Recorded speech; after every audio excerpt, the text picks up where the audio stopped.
अनन्तधर्मणस्तत्त्वं पश्यन्ति प्रत्यगात्मनः अनेकान्तमयी मूर्तिर्नित्यमेव प्रकाशताम्।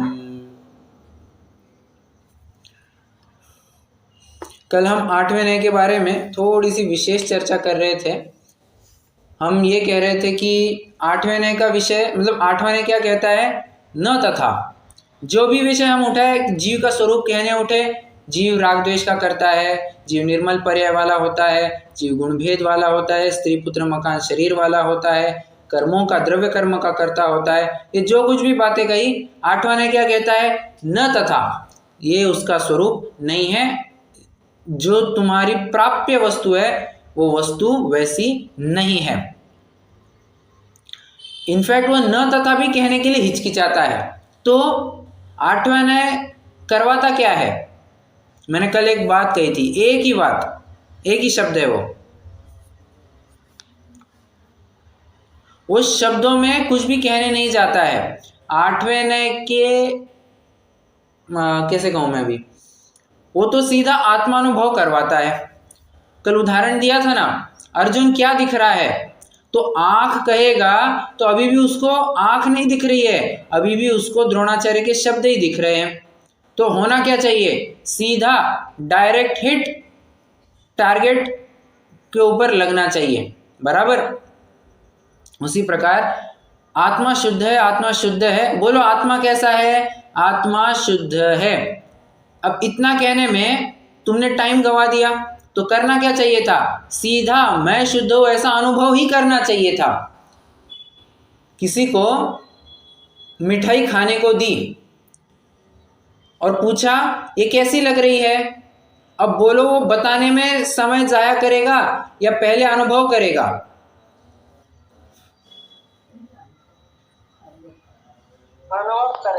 पहले खाएगा, बराबर। तो उसी तरह ये जीव को कहा कि तुम मैं शुद्ध हूं, मैं शुद्ध हूं।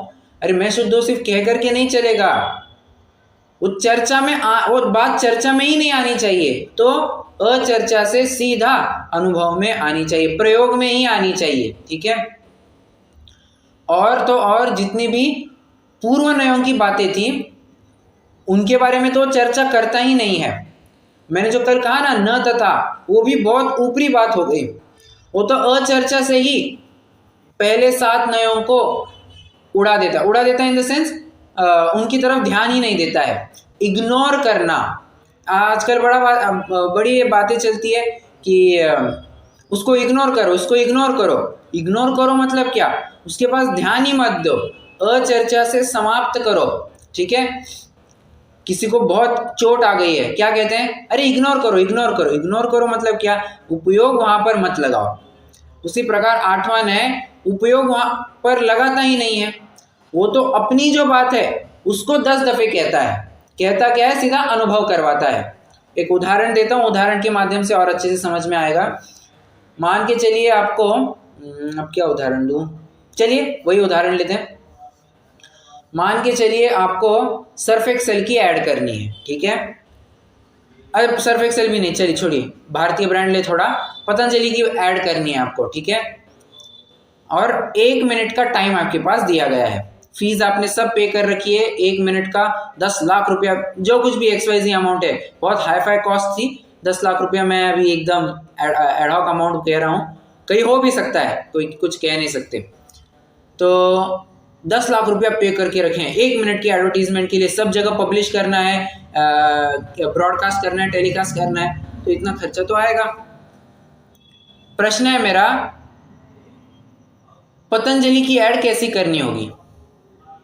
क्या वो ऐसा कहे कि देखो सर्फ एक्सेल में टीनोपाल होता है, वो तो अशुद्ध चीज होती है, वास्तविक बात है, हाँ, सर्फ एक्सेल में टीनोपाल होता है तो अशुद्ध चीज है, वो प्रयोग में नहीं लाना चाहिए।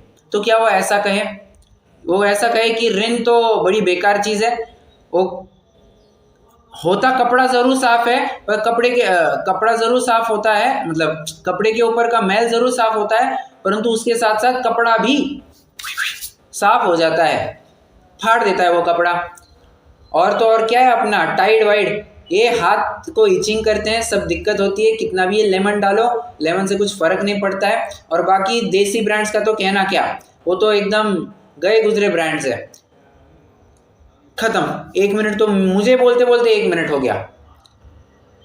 क्या ये अप्रोच सही रहेगा या कोई और अप्रोच आपके पास है? नहीं, वो नेगेटिव नहीं बोलेगा, वो केवल अपनी चीज के बारे में बोलेगा। परफेक्ट। वो तो 1 मिनट में जितनी बार पतंजलि पतंजलि, हर बार हर जगह पतंजलि, सब जगह पतंजलि पतंजलि पतंजलि, वो जितनी बार अपने ब्रांड, अपने ही ब्रांड की ब्रांडिंग करेगा, उसको उतनी ज़्यादा उसकी पब्लिसिटी होने वाली है। वो दूसरों के बारे में नेगेटिव करेगा तो खुद के बारे में कुछ बोलेगा ही ना, बोलेगा ही नहीं। अक्सर ये होता है, अपने मुद्दे की बात को बताने के पीछे हम बहुत उल जलूल फालतू बातों में उलझ जाते हैं और मुद्दे की बात छूट जाती है।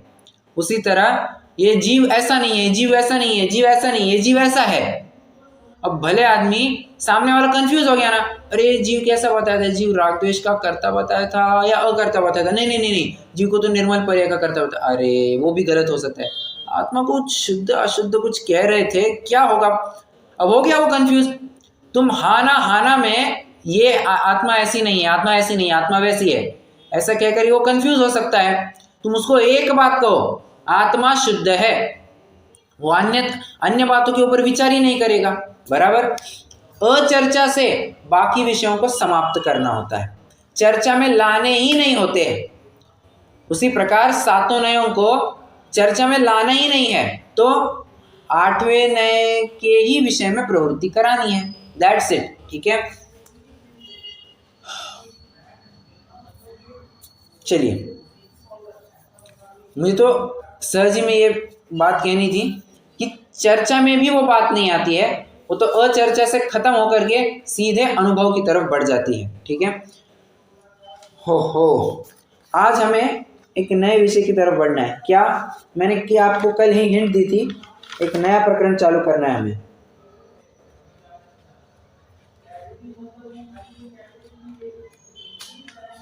बोलिए,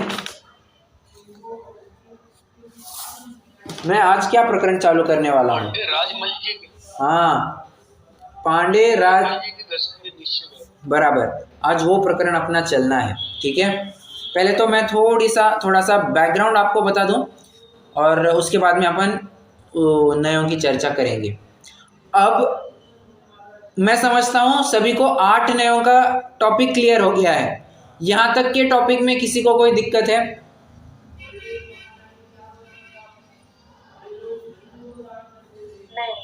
मूल स्वरूप में तो अब किसी को कोई दिक्कत होगी ऐसा नहीं लगता है, या टफ जा रहा है ऐसा तो बिल्कुल नहीं लगता है मुझे।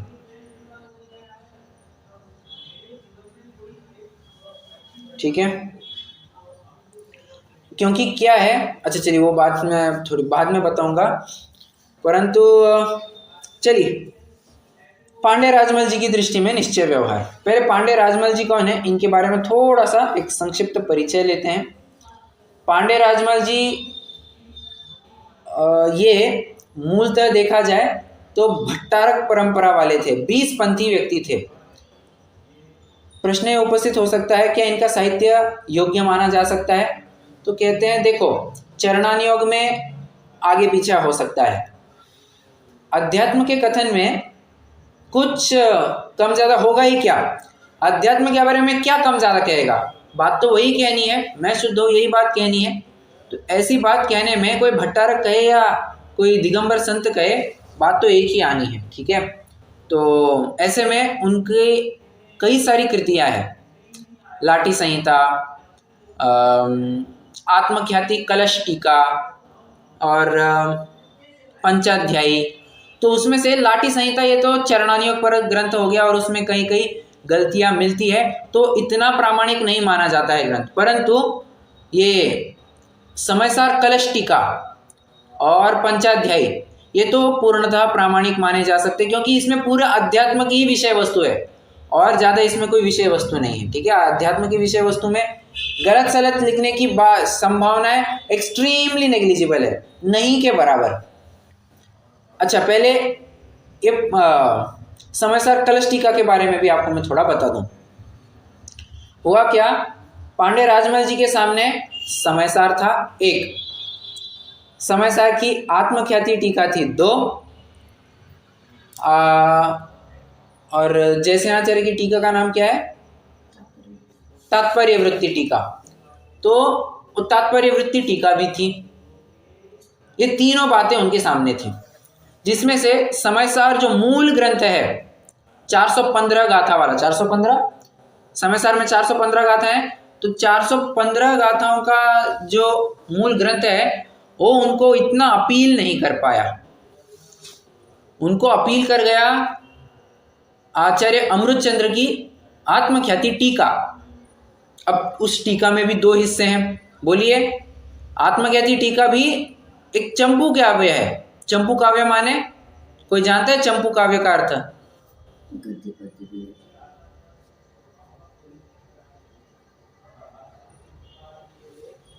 बोलिए। गद्य पद कुछ मिक्स हो। हाँ राइट, गद्य और पद्य दोनों भी पाए जाते हैं उसमें। मतलब टीका के रूप में छंद भी होते हैं, छंद कहिए, श्लोक कहिए, गाथाएं कहिए, होते ही होते हैं, प्लस उसमें थोड़ा थ्योरेटिकल वर्क भी दिया जाता है। तो आत्मख्याति टीका के 2 हिस्से हो गए, एक गद्य और एक पद्य, जिसमें से गद्य विभाग भी उनको इतना सुहाया नहीं। उनको उनके दिलो दिमाग पर वो कलश ही कलश हावी रहे, इसलिए तो उनके ग्रंथ का नाम क्या है, समयसार कलश टीका। उन्होंने समस्त कलश के ऊपर ही चर्चा की है और उसी के ऊपर अपनी टीका लिखी है। अरे हाँ, ये समयसार कलश टीका को ही आधार बना करके बात को कोई पूरा करेगा, एक विशेष ग्रंथ की रचना हुई है। बहुत बढ़िया, समयसार नाटक, इस ग्रंथ की रचना समयसार कलश टीका के आधार से बनी है। रेफरेंस लास्ट या सेकंड लास्ट या अंतिम छंद में कहीं होना चाहिए, पांडे राजमल जिन धर्मी नाटक समयसार के मर्मी। आ गई बात। मतलब नाटक समयसार ये पांडे राजमल जी का तो टीका, उनकी जो टीका है उसको आधार बना करके लिखी गई है। परंतु इसमें क्या है, इसका एक थोड़ा सा ड्रॉबैक बताता हूं मैं। पांडे राजमल जी ने क्या किया है, सिर्फ कलश ही कलश के ऊपर चर्चा की है, बराबर। अब इसमें होगा क्या, इसमें हानि क्या होगी, कोई बता सकता है?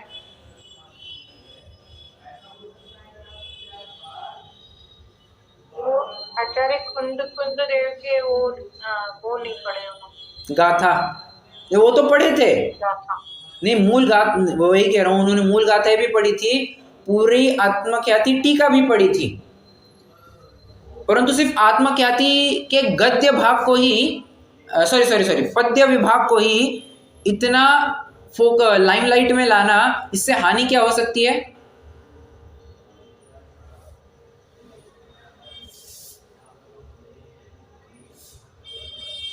बोलेगा कोई? और अरे बहुत सिंपल है, थोड़ा सा रह जाएगा। क्या कहा?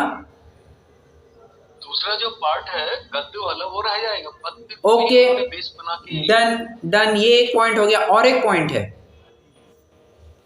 वो जो गद्य और पद्य के बीच में जो कनेक्शन था वो नहीं बता पाएंगे ना। जैसे ये पद्य विभाग है जो वो कुनकुन आचार्य की गद्य उसमें से किया है, तो कनेक्ट करके फिर वो कलश लिखे है ना। मतलब आपको ये कहना है कि गाथा स्किप हो रही है? हाँ, गाथा स्किप हो रही है, कोई पॉइंट छूट जाएंगे ना उससे, ऐसे बराबर। तो कुंदकुंदा आचार्य की जो मूल गाथाएं हैं वो मिस हो रही है, और तो और पहली से 12वीं गाथा में कोई कलश ही नहीं है। आपको पता है ना, पहले से लेकर 12 गाथा है, इनके बीच में एक भी कलश नहीं है, जबकि आचार्य जयसेन के अनुसार पूरे के पूरे समयसार का निचोड़ इन पहली 12 गाथाओं में है। अब बोलो ये विषय वस्तु कौन देने में समर्थ है? ये विषय वस्तु कलश तो दे ही नहीं सकते हैं। तो कहने वही बात है, लाभ भी बहुत है, हानियां भी बहुत है। तो हम हानियों के ऊपर फिलहाल थोड़ा सा इग्नोर करके उसके लाभ की चर्चा करें। मतलब अध्यात्म की इतनी परिसीमा देखने को मिलेगी, आप विचार नहीं कर सकते। ये एकदम हाइट देखने को मिलेगी। मैं नहीं जानता कितने जन इस विषय से अवगत है। मतलब पांडे राजमल जी के 5 न्यायों के बारे में कितने जनों ने पढ़ा है, सुना है। बट अगर नहीं सुना है तो डेफिनेटली आपके लिए एक बहुत ही नया प्रमेय रहेगा। चलिए, ठीक है। अब मैं एक डिस्क्लेमर देना चाहूँगा, प्रकरण को चालू करने से पहले एक डिस्क्लेमर देना चाहूँगा। जो भी अपन पढ़ चुके हैं अभी बीते 30 दिनों में, 30-32 दिनों में जितनी भी अपनी कक्षाएं हुई है, उनमें जो कुछ भी पढ़ा है उसको थोड़ा आपको 1-1.5 दिन के लिए साइड में रखना होगा। हाँ, साइड में रखना मतलब ऐसा नहीं कि भूल ही जाना पूरा। अब क्या है, नए विषय को ग्रहण करने के लिए आपको थोड़ा सा मेमोरी फ्री करनी पड़ेगी। क्या है, बहुत झटके मिलने वाले हैं। पांडे राजमल जी ने जो 5 न्यायों का स्वरूप बताया है, बहुत ही अलग बताया है। जैसे सुनिए, 4 व्यवहार के एक निश्चय का लिया है ना, बराबर। तो 5 न्यायों की जो चर्चा है उसमें एज यूजुअल उन्होंने निश्चय और व्यवहार ऐसे 2 भेद किए हैं। निश्चय न्याय का उन्होंने एक ही भेद रखा है, उसके 4 भेद नहीं किए हैं। अशुद्ध, एकदेश शुद्ध, साक्षात शुद्ध, परम शुद्ध। ना, निश्चय न्याय एक ही है। जिस प्रकार तीर्थंकर अपने माता पिता की इकलौती संतान होती है और इकलौती होकर के कोई कमी होती होगी, ऐसा नहीं, अपने में सर्वस्व होते हैं, स्वयं पूर्ण होते हैं। उसी प्रकार ये 8वां न्याय अभी के लिए जो 5वां न्याय, ये जो परम शुद्ध निश्चय न्याय है, यही वास्तव में निश्चय न्याय है। वास्तव में भी क्यों कहना, यही निश्चय न्याय है। परम शुद्ध निश्चय न्याय ही निश्चय न्याय है। ये ऐसी बात, एकदम फोर्सफुल बात है। ऐसा कहने में भी थोड़ी आपत्ति हो सकती है, क्या कि निश्चय न्याय या परम शुद्ध निश्चय न्याय यह न्यायाधिराज है। ऐसा कहकर के दिक्कत क्या होगी, फिर पकड़ लेंगे तुम हमें। 5वां न्याय, 6वां न्याय, 7वें न्याय का विषय तुमने वैसे ही मान लिया, क्योंकि राजा तो तभी कहा जाएगा ना जब उसके नीचे कोई हो। हम उसके नीचे कुछ रखना ही नहीं चाहते हैं। हम शुद्ध वस्तु के नाम पर सिर्फ एक ही बात कहना चाह रहे हैं, आत्मा शुद्ध है, शुद्ध है, शुद्ध है, शुद्ध है। ठीक है, अब आते हैं व्यवहार में। व्यवहार के एज यूजुअल उन्होंने भेद किए हैं, उपचरित सद्भूत, अनुपचरित सद्भूत। सॉरी मैं गलत सीक्वेंस बोल गया। उपचरित असद्भूत, अनुपचरित असद्भूत, उपचरित सद्भूत, अनुपचरित सद्भूत। ये 4 भेद तो उन्होंने बराबर से बरकरार रखे हैं। परंतु जो पहला न्याय है, क्या, हाँ, असद्भूत व्यवहार न्याय। एक ही मिनट जरा,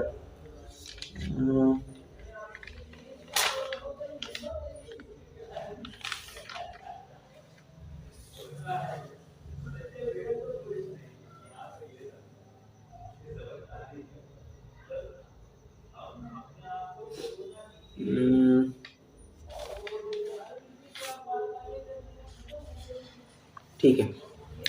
पहले और दूसरे न्याय की तरफ जाने से पहले देखिए, पहले और दूसरे न्याय जो असद्भूत न्याय है, असद्भूत न्याय ही बात है, मैं थोड़ा कंफ्यूज हो रहा हूँ।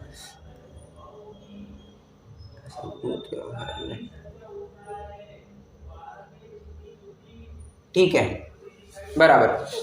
जो असद्भूत व्यवहार न्याय है, हमने जो अभी तक की परंपरा में विषय समझा था, उसमें असद्भूत व्यवहार न्याय का क्या विषय बताया था?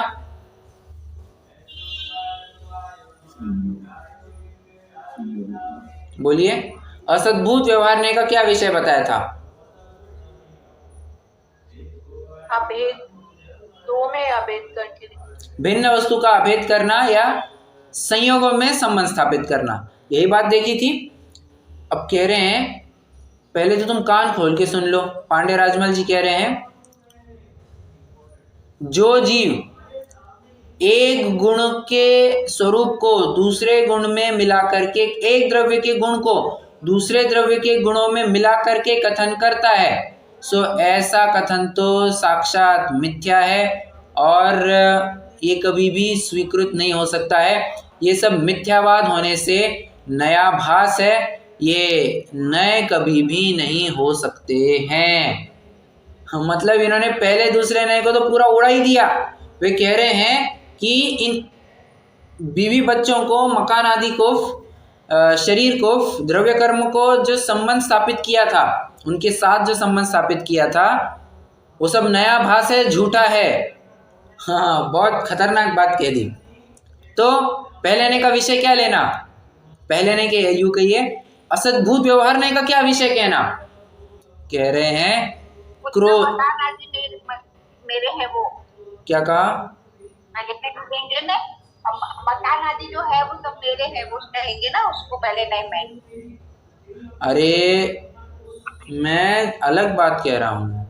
पहले ने, मैं वही कह रहा हूँ, पहले ने का विषय जो अभी अभी पढ़ के आए वो भूल जाइए। यहाँ नई बात कही जा रही है। यहाँ पर असद्भुत व्यवहार ने, पांडे राजमल जी कह रहे हैं क्रोध के साथ संबंध होना, ये तुम्हारा असद्भुत व्यवहार ने। क्रोध कहिए या विकारी पर्याय कहिए, राग द्वेष की पर्याय कहिए, मोह कहिए, जितनी भी विकृत पर्याय हैं उनके साथ संबंध स्थापित करना, ये असद्भुत व्यवहार नय का विषय।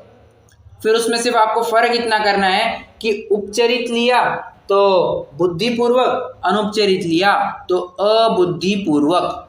मतलब ये कहना चाह रहे हैं बुद्धिपूर्वक राग द्वेष के साथ राग द्वेष करना, ये उपचरित असद्भुत व्यवहार नय का विषय, और अबुद्धिपूर्वक राग द्वेष में प्रवृत्ति, ये अनुपचरित असद्भुत व्यवहार नय। एक प्रश्न उपस्थित होना स्वाभाविक है। असद्भुत व्यवहार नय तो दो भिन्न भिन्न द्रव्यों में लगता है। अभी बात आई थी कि दो भिन्न वस्तुओं को अभेद करके कहना। प्रश्न है मेरा, क्रोध तो अपने ही असंख्यात प्रदेशों में उत्पन्न हुआ है, ये कैसे दो द्रव्य हुए?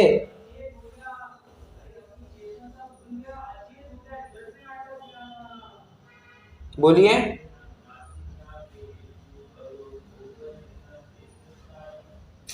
असद्भुत इसलिए है कि वो उत्कल से कनेक्शन है रागादि, इसलिए बस। रागादि क्रोध भाव क्या पुद्गल है? वो तो मेरे जीव के परिणाम है।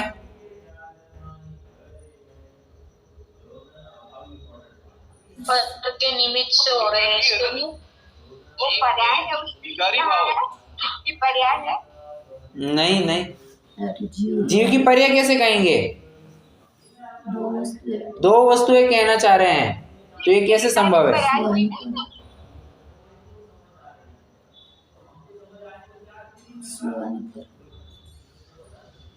देखिए, हाँ, क्रोध का स्वरूप अलग है, जीव का स्वरूप अलग है। जब दोनों में स्वरूपगत अंतर है तो वे दोनों एक कैसे हो सकते हैं? मतलब हो गए ना दो भिन्न द्रव्य। जैसे प्रकाशक तो भिन्न है, लेकिन तत्समय की जो पर्याय है उसकी, हाँ, भी विकारी भाव है हाँ, समय का, इसलिए वो सिचुएशन आती है।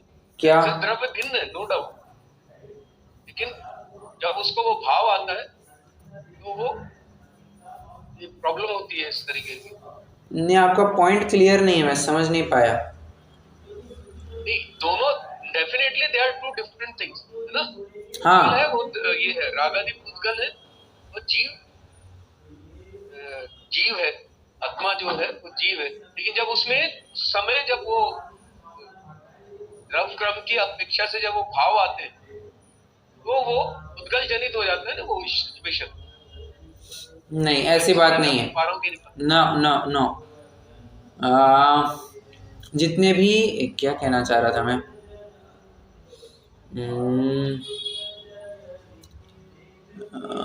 देख मैं भूल गया।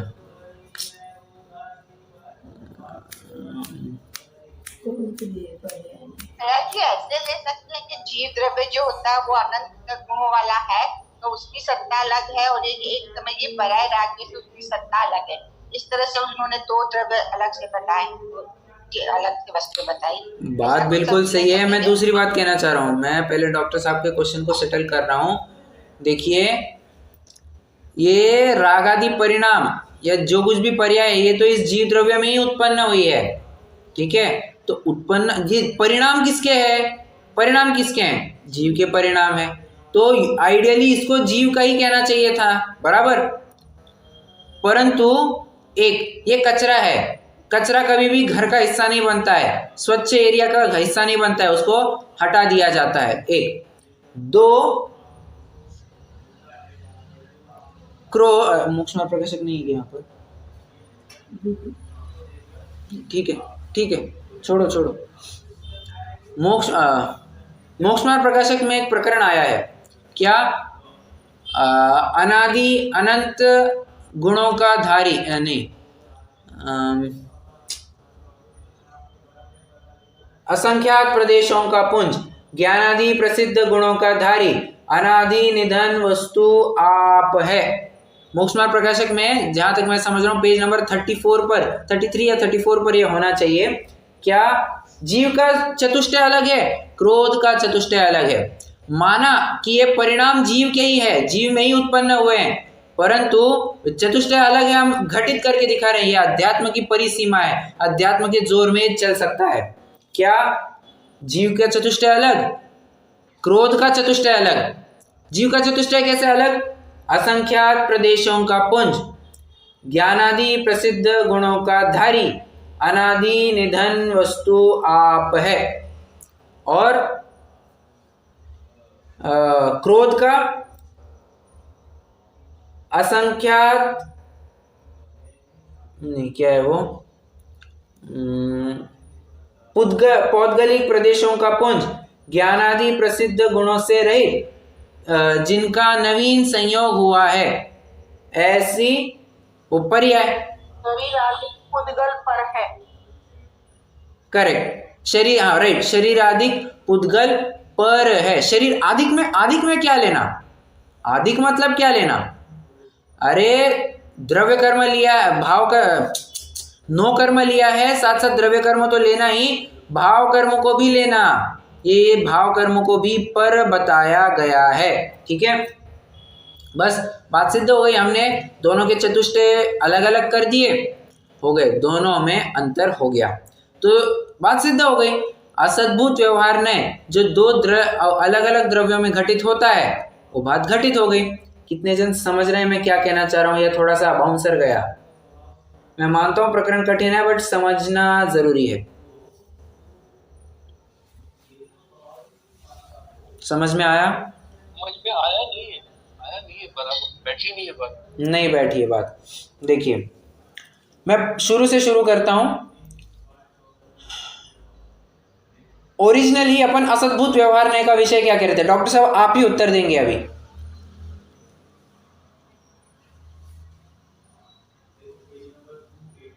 असद्भुत व्यवहार ने का विषय क्या है जो अभी अभी पढ़ करके आए हैं? असद्भुत का ये है कि संयोगों से जो होता है, बराबर, संयोगों से